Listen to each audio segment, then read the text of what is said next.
Hi guys, it's Amber from Amber Eats Books, and I'm here today to bring you my weekly reads video. This is the video where I discuss what I read last week, what I'm currently reading, and what I hope to read for the coming week.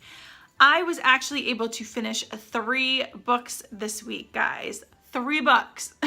When was the last time you heard me say I was able to finish 3 books in a week? And I actually ended up enjoying all 3 books. One of them I didn't enjoy as much as the other 2, but still it surprised me a bit. So I was so excited to be able to accomplish that. Heading into this week, it's our last week of school. I'm hoping to keep up this reading streak and get a lot of books accomplished. So anyway, let's get into these books. First book that I'd like to talk about this week is A Court of Thorns and Roses by Sarah J. Maas. This is a Beauty and the Beast retelling which features fairies and magic, so it is a little different from the original storyline. This was a reread for me. I started reading this last summer. I got about 50% of the way through and I DNF'd it, and I was set to never pick up this series again. I was like, I do not understand what all of the hype is about. But then the 3rd book in the series came out, and everyone recently has just been, gushing about the whole series as a whole. So I decided, you know what, I'm going to give it a second chance. If for nothing else, to say I read it and I really didn't like it. But I read it for a second time, and actually I ended up bumping my star rating from 2 stars to 3 stars, and I ended up enjoying it. I think why I really didn't like it the first time around was because the first half of the book is so slow. Nothing really happens. I mean, a few things happen, but it takes forever to get to the real heart and meat of the book. That doesn't happen into the second half. So it was very slow. I did not like the main character, Feyre, at all. I find her whiny and annoying. Even through the rest of the book, I found her that way. But I really enjoyed the side characters this time, so I was like, I want to keep reading to find out what happens to them. And that is the reason why I finished the book. And I'm glad that I did, because the second half of the book, like I said, really picks up in its action. The world building gets better. We are introduced to the villain, and it just really came together much better than that first half did. So by the time I finished this one, I wanted to know what was going to happen. So I want to continue on with the series. I will say, though, what did not work for me with this book, besides the pacing in the first half and the main character, is how closely it follows the Beauty and the Beast story.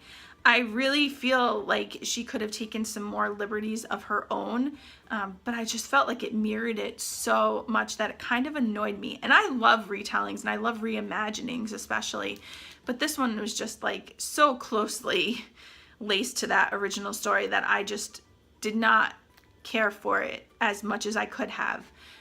But yeah, by the time I finished this book, I had enjoyed it, so I bumped it up to 3 stars, and I do want to continue on with A Court of Mist and Fury. The first line in this book is, "The forest had become a labyrinth of snow and ice." The next book I'd like to talk about is Thorns by Joe Hill. This is a story about a man named Ig. He wakes up one morning after having a drunken night and finds these horns growing out of his head. Along with these horns, he has this ability to hear people's deepest, darkest thoughts. His childhood girlfriend, or high school sweetheart, whatever you want to call her, ends up being murdered, and he is the prime suspect. So he is going to use this newfound power to kind of figure out what happened to her and to find the real killer. The premise of this book is so interesting. I really loved it from the beginning. The first section of this book, because it's kind of broken down into a few different sections, the first section of this book is so well written and so good that I was hooked. I just wanted to know what happened, so I kept reading.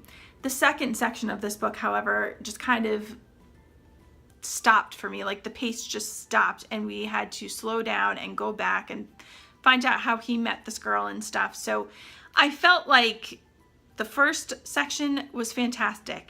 The middle sections were okay, and the last section was really good. So yeah, the pacing is a bit of a problem here.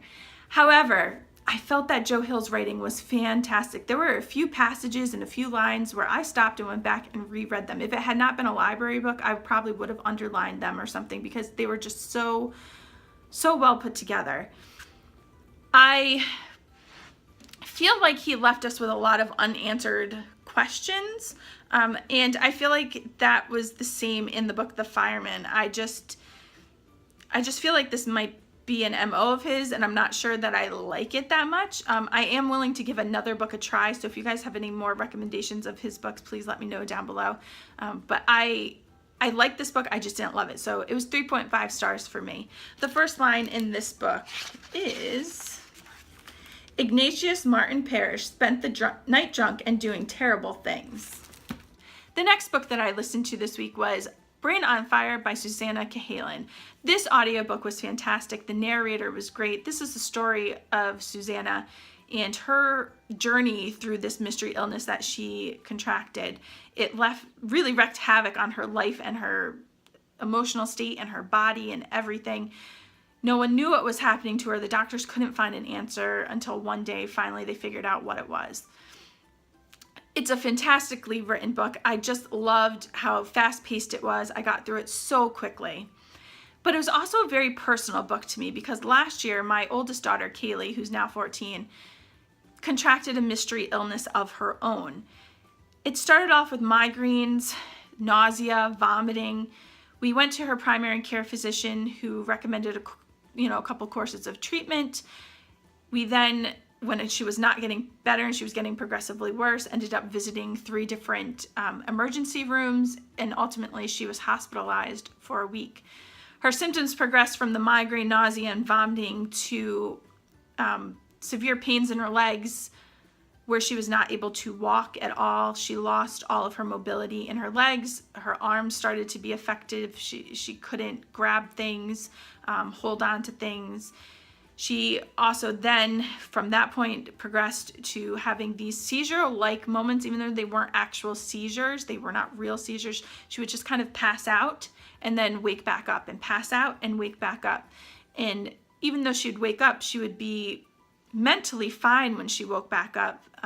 But she did this multiple times a day. When I say multiple, I'm talking 50, 60 times a day at one point. She'd be passed out anywhere from a couple of seconds up to the longest time was 15 minutes. No one could tell me what was wrong. She saw a neurologist, she saw pediatricians, she saw infectious disease doctors, she saw pain management doctors, she saw psychologists, and no one could figure out what was wrong with her. They asked me multiple questions, and I did tell them that a few weeks prior she had been bitten by a tick. But all of her testing came back normal. Her MRIs, her Lyme disease test, her blood work, her, I think, autoimmune tests, all of them came back normal. So these doctors had no idea what was wrong with her. Early on in this treatment, she had been prescribed doxycycline when I said she had been bitten by a tick. So I did have that medication sitting at home, but I was told not to give it to her. Because her test came back normal. So I never did give it to her. I think she actually had one dose, and then I didn't give her anymore because the doctor had called the next day and said, you know what, don't give her anymore. So I didn't. So I ended up going through this whole course of treatment, really believing deep down that it was something related to this tick bite, but all of these educated doctors were telling me, no, it could not be that. There's just no way it could be. So I said, okay, I'm going to listen to these doctors who went to medical school and finished and had all this real life experience and knowledge. And I listened to them, and they ended up diagnosing her with conversion disorder, which is basically a disorder where the patient exhibits real physical symptoms. However, there's no cause for them. One not nice doctor basically said she's making it up in her mind. Her mind's making up these symptoms to deal with stresses at school or whatever the case may be. And all this time they were trying to fit her into this diagnosis. I kept saying, what you're telling me and what she's supposed to have been acting like or having to have had experience prior to this diagnosis, I've never seen in my daughter at all. And no one would listen to me or my husband. None of the doctors. They knew better than us, especially at this children's hospital that we were at. It was just not a good experience. And they sent me home with her 1 week into her stay, not being able to walk, passing out, me having to help her to and from the bathroom. Basically, she could not be without 24-hour round-the-clock care. They told me that if you just ignore her symptoms, they would go away. So I brought her home a couple weeks probably a week into bringing her home, I said, these symptoms are not getting any better. If not, they're getting worse. So I ended up, following up, and we went to physical therapy because she could not walk. She could not stand for long periods of time. She had no muscle anymore. She just could not function. Her left side was way weaker than her right side. So we went to physical therapy, and that was their treatment, physical therapy and going to a psychologist. We did both. She was getting slightly better, but it was taking a very long time. She got sick in March, and she did not fully recover. And by fully recover, I mean being able to walk for long periods of time on her own, not passing out and all of that kind of stuff. That wasn't until the end of August. So that was a very long period of time. What finally cured her was I got fed up. I got fed up with all these people telling me that she was making it up, that she could control what was happening to her. And I finally said, you know what, I did tons of research, and I said, you know what, from all the research that I read, I really believe this is something to do with a tick-borne illness. So I had that round of doxycycline still in my house, and I said, Kaylee, this is my last resort, but I'm going to ask you to take this. And if you get better, then we know what it was. And if you don't, then we know that we need to continue on with what we're doing, because all these other course of treatments weren't really working. I mean, yes, she was gaining some of her muscle back, and yes, she wasn't passing out as frequently, and yes, she was mentally in a better state of mind because she had talked to the psychologist about her random little stressors that she did have in her life, but she was not at the point where she could be functioning out in the real world. She had to be in wheelchairs and had to have walkers and canes and things like that. So I told her to take this medicine, and she took it. And by the end of that treatment, she was almost 100% better. I mean, it still took a few weeks after that treatment to gain back her strength, but she was not passing out. She could stand for long periods of time. She basically started walking on her own. We ended up going on vacation in August, and she was able to go to the beach and to walk around and to do those sorts of things. Granted, she still had to take more rest than she usually would have, but she was basically back to normal. So I know now that it was a tick-borne illness. So I think this book here is very important for people to read and to understand that this type of thing happens to real life people. This is a real life situation, that how many people are going undiagnosed with these mystery illnesses, being told that basically they're crazy or they're making it up when it's a real thing. So I gave this book 5 stars. At first I was going to give it 4 because I did feel like I knew a lot of the book, but then I was like, you know what, it's just so important that someone who didn't go through my experience would get so much more out of it. I'm going to give it 5 stars. I don't have the first line because it was an audiobook, but I really do recommend you guys, if you have not read it, go out and pick it up, because it would be something that I'm very passionate about. Now on to what I'm currently reading, and that is A Court of Mist and Fury by Sarah J. Maas. I have this out from the library. It's due back soon, so I figured why not? I just read A Court of Thorns and Roses. Why not just jump right in? So it was fresh in my mind. So that is what I'm currently reading. I will let you guys know what I think next week. So now on to what I hope to read for the coming week. I think after I finish A Court of Mist and Fury, I'm going to take a break from fantasy for just a little while. So I'm going to pick up our hashtag on the booktube shelf June pick, and that is The Silent Wife by Kerry Fisher. This is a thriller, so I am going to go into it blind. I don't want to know anything about the plot, but I heard really good things from people who have read it, so I can't wait to get into it. We're going to do a live show at the end of the month wrapping up this book, so if you guys want to join in, I will leave all the links down below.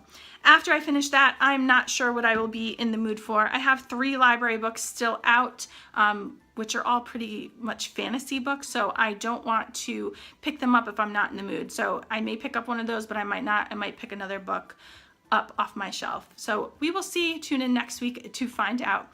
What did you guys read this week? Did you read anything that you loved? Anything that you hated? Let me know down in those comments below. I hope you guys have a great week and happy reading.